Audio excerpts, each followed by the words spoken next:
వాకాడులో జరిగిన బీజేపీ కార్యకర్తల సమావేశంలో చిట్టమూరు మండలం బీజేపీ మాజీ అధ్యక్షులు శరత్ చంద్రారెడ్డి మాట్లాడుతూ కూటమి ప్రభుత్వంలో ఆంధ్రప్రదేశ్కు పర్మనెంట్ రాజధాని అమరావతిలో ఏర్పాటు చేయడం ఆనందంగా ఉందని, గూడూరు నియోజకవర్గంలో ఎమ్మెల్యే కూటమిలోని అందరినీ కలుపుకు వెళ్లాలని, కలిసి ఉన్నప్పుడే అందరికీ మంచి ఉంటుంది అన్నారు.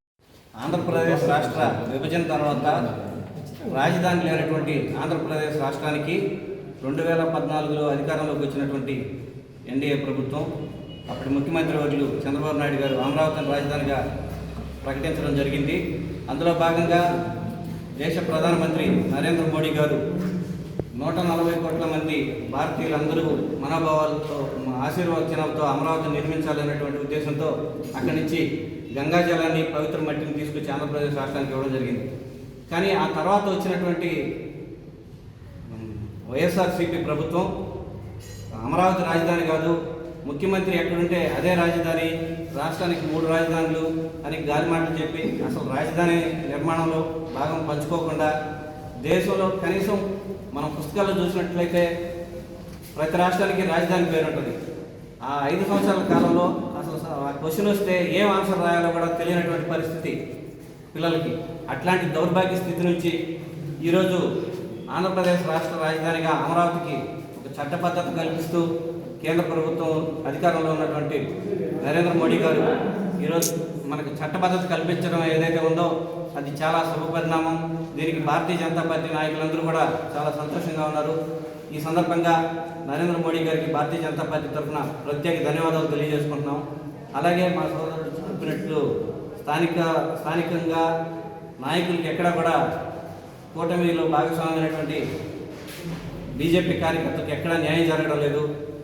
మాకు స్థానికంగా ఉన్నటువంటి శాసనసభ్యులైతే ప్రతి మీటింగ్లో కూడా భారతీయ జనతా పార్టీ జనసేన కార్యకర్తలు కూడా సమన్యాయం చేయాలని చెప్పి స్థానిక నేతలకైతే పిలుపునిస్తూనే ఉన్నారు. కానీ ఏ మండలంలో కూడా ఆ పరిస్థితి అయితే కనిపించినటువంటి దాఖలా అయితే లేదు. ఎందుకంటే నేను ఇప్పుడు గత 10 సంవత్సరాలుగా కూడా మండలాధ్యక్షుడిగా ఉంటూ ప్రతిసారి తెలుగుదేశంకి అలయన్స్లో పనిచేస్తూ కూడా వచ్చాం. కానీ ఈసారి అధికారం వచ్చిన తర్వాత మాత్రం బీజేపీ బలపడుతుందనేటువంటి అక్కసో ఎందుకో కానీ అసలు తెలుగుదేశం కార్యకర్తలు బీజేపీని పక్కన పెట్టేస్తున్నారు తెలుగుదేశం నాయకులు. ఈ పరిస్థితిని ఖండిస్తూ ఉన్నాం మేము. ఎందుకంటే బీజేపీ ఒక్క కార్యకర్త 100 మంది ఇతర పార్టీ కార్యకర్తలతో సమానం. ఆ సంగతి మిగతా పార్టీలకు కూడా తెలుసు. ఒక్కడున్నా వాడు మొండిగా కూర్చుంటాడు, పార్టీ కోసం సిద్ధాంతం కోసం మొండిగా ఉంటాడు భారతీయ జనతా పార్టీ కార్యకర్త. ఆ విషయాన్ని మిగతా పార్టీలు కూడా గుర్తించాలా. ఏ భారతీయ జనతా పార్టీ నాయకుడు పదవుల కోసమో డబ్బు కోసం పనిచేయడు. ఈ విషయం ఉంటే ఇప్పుడు 30 సంవత్సరాలుగా మేము ఎవరూ పనిచేయం.